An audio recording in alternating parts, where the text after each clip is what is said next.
Man, it has been a crazy week. So much is changing.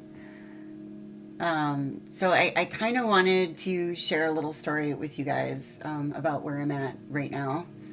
And it's kind of being in this place of between who you thought you were and who you are becoming.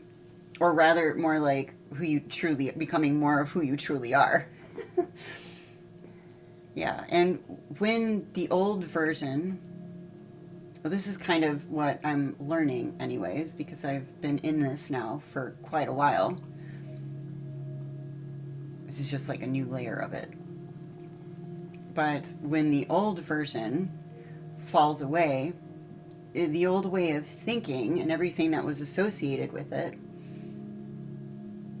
kind of becomes no more like it's not compatible with who you're becoming. So everything has to change. And that brings us into this place of stillness. Like the place between where the old collapses and the new that hasn't quite arrived has time and space to be there. So that's basically where I'm speaking from right now. And I feel like with the way the world is right now, I feel like a lot of us are in this kind of feeling in one way or another, in whatever way that shows up for you. But what I've really learned over the last year or so, especially, is just being okay with not knowing. You know, being okay with being unsure and not being able to see the future or make plans, you know? And I definitely fought it before because I wanted to keep moving, you know? I wanted to keep going with the momentum, but there was none. It was like I was in a complete standstill, you know? And it's so uncomfortable. It feels even a little like destabilizing and uncertain, you know? It's definitely a lot like, you know, the classic thing with the butterfly, but it's right before it emerges from the cocoon. Like it's pushing and it prods the cocoon walls, you know, trying to get out. But what it's really doing is it's strengthening its wings to prepare itself for the new world that it's about to encounter. And just like that butterfly, you know, that discomfort is getting comfortable with the person that you're becoming. And like letting go of all the things that don't work. And I also believe that when things get really uncomfortable, that kind of kicks up anything that's like laying beneath the surface in the subconscious mind, you know, and it starts bringing up all these layers and thoughts and feelings, you know, that you might look at and go, wait, why am I just thinking that? Why did I just believe this?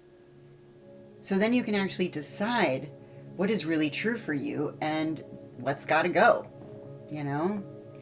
It's kind of like an unmasking, you know, to reveal what's more of your soul's true essence in a way. And to anchor this share in, you know, what I've been working on actually is around the realization of who I am as an artist, or what does that actually mean to me?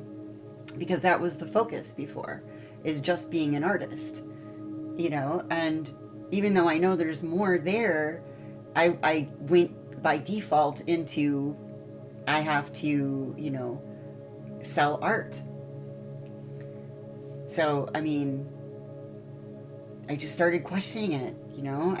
Yes, I've been born this way, but like, who am I really? Because I actually believed that, you know, being an artist meant is someone who makes and sells art, and that's it. For me, anyways. That was my you know, perspective. And so then I caught it and I was like, wait a minute. I never actually intentionally set out to like sell my art. That was never something that I ever wanted to do. I was never like a kid going, yeah, I'm going to make art and sell it. Or even after, you know, quitting tattooing, the thought of having to sell art it felt like daunting. You know, which is totally ironic because it's basically what I did for decades, you know? But I wanted to create art that had no limits, like no cap on time or or maybe how I express, or the materials I use, or how heavy it is, or, I don't want to care how sellable it is, or how shippable, or how marketable. I don't even want to care if anybody likes it. Truthfully, I have to get to that place. Somewhere along the way, I got this belief that I have to make art that people like, which of course kind of defeats the purpose of being an artist, right? I mean, kind of rebellious by nature, I don't know. But in reality, that was part of my job, right? I mean, before. So again, this was subconscious, and this is just me. This is not every other artist, but this is just my path. But I had to really redefine what I believe an artist is. And it's someone that takes something invisible, like a feeling, or, a perception, an energy, or maybe their truth, and makes it perceivable. And not just in one way. It's like in all the ways that you express. Wow, and that shifted something in me. And it made the question go from who am I to, now that I know this, how do I engage with the world? So this doesn't just apply to specific career choices. I mean, this is, pretty broad. This can be literally anything that provokes change and initiates you into a new way of being. Even the current events, And maybe you've been experiencing this, or you've experienced it before. Maybe it's something that you're going through something similar right now.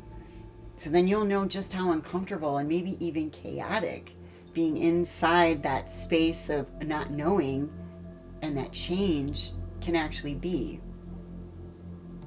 And I know too that it can feel a little disconnecting at times, from people that from the way that you used to be, because you knew who you were before, and now you have an idea of who you're maybe moving into, but it's not quite tangible enough to be like, oh yeah, there I am. It still feels kind of slippery. Like, who are you? And the more that you release in that space, the more subtle the beliefs become, and they become even more easily overlooked. So I love actually having that time, to be able to observe what's happening, to slow everything down. So I've come to see that space in between as a space to continue to unravel old threads of yourself. Because that stuff is really buried up in there. And it's connected to all kinds of different things. Shocking, actually. And fascinating. This is the stuff that I love. Yeah, so it's good to have that space to heal and grieve too, if necessary, If you were just going and okay, I'm done with this belief and now I'm moving on to the next, and you didn't have this time to integrate, there would be a disconnect even more. So I realized working with this particular piece this week, actually it's been the past 2 weeks, but this week mostly,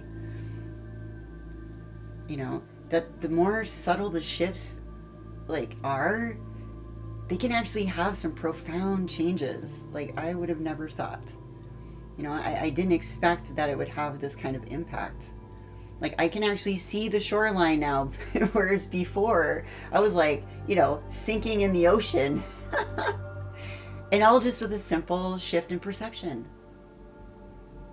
It was like I was in some kind of tiny box before, and I just popped out one of the sides and let the light in,